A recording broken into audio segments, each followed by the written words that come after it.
നമസ്കാരം, മലയാളി വാർത്തയിലേക്ക് സ്വാഗതം. കിഫ്ബി മസാല ബോണ്ട് കേസിൽ മുൻ ധനകാര്യ വകുപ്പ് മന്ത്രി ഡോക്ടർ തോമസ് ഐസക്കിന് വീണ്ടും ഇഡിയുടെ സമൻസ്. ഈ മാസം 12-ന് കൊച്ചിയിലെ ഇഡി ഓഫീസിൽ ചോദ്യം ചെയ്യലിന് ഹാജരാകാനാണ് സമൻസ്. നേരത്തെ മസാല ബോണ്ട് കേസുമായി ബന്ധപ്പെട്ട അന്വേഷണത്തിന് തെളിവുകളില്ല എന്ന് ഹൈക്കോടതി സിംഗിൾ ബെഞ്ച് വിധിച്ചിരുന്നു. ഇതിന് പിന്നാലെ തന്നെ കിഫ്ബി മസാല ബോണ്ട് കേസിൽ പുതിയ സമൻസ് നൽകുമെന്ന് ഇഡി വ്യക്തമാക്കിയിരുന്നു.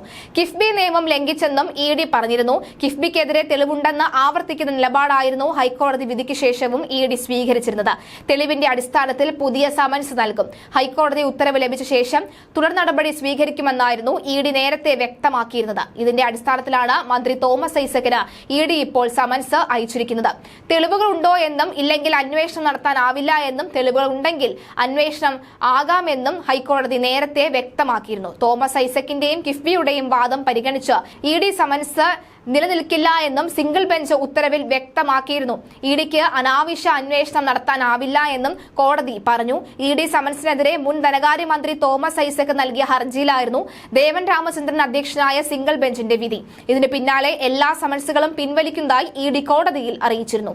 മസാല ബോണ്ട് കേസിൽ ഇഡിക്ക് പുതിയ സമൻസ് അയക്കാൻ അനുമതി നൽകിയത് ദേവൻ രാമചന്ദ്രൻ അധ്യക്ഷനായ ഹൈക്കോടതി സിംഗിൾ ബെഞ്ചിന്റെ ഉത്തരവ് നേരത്തെ ഹൈക്കോടതി ഡിവിഷൻ ബെഞ്ച് റദ്ദാക്കിയിരുന്നു.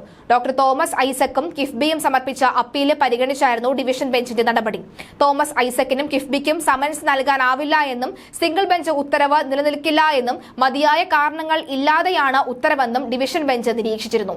കിഫ്ബി പുറപ്പെടുവിച്ച മസാല ബോണ്ടിൽ നിയന്ത്രണ അധികാരിയായ റിസർവ് ബാങ്കിന് പരാതിയില്ല.